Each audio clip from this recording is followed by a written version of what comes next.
पीछे वार भइले चलल नाही पता हो, चलल नाही पता हो। कैसन लड़की से दिल के हमर जुड़ल विधाता नाता हो। पीठ पीछे वार भइले चलल नाही पता हो, चलल नाही पता हो। पीठ पीछे वार भइले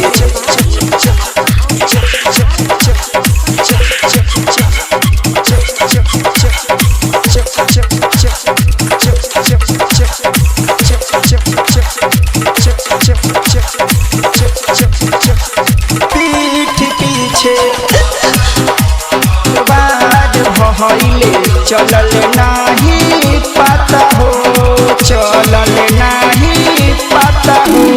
दिलवे से तू त मानत रहलू हमर के भगवान हो, दिलवे से तू त मानत रहलू हमर के भगवान हो। एक पल में सब तोड़ दिहलू दिल के सारा अरमान हो। ऐसे बुझाला जैसे देहि से पारा न दूरी जाता हो। कैसन लड़की से दिल के हमर जोड़ल विधाता नाता हो।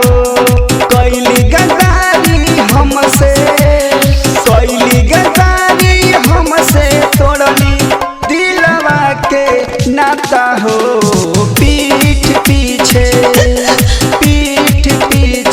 वार भइले चलल नाही पता हो।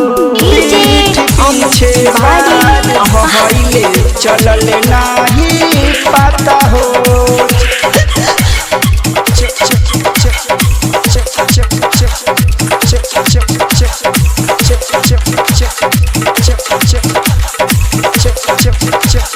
पीठ पीछे वार भइले चलल नाही पता हो, चलल नाही पता हो।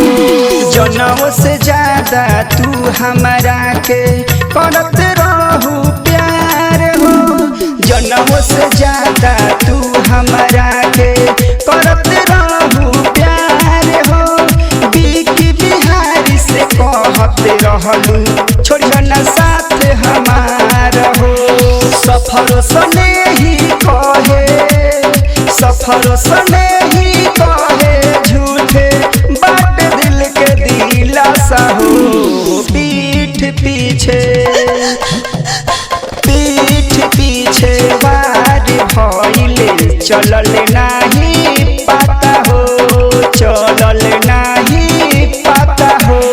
कैसन लड़की से दिल के हमर जुड़ल विधाता नाता हो।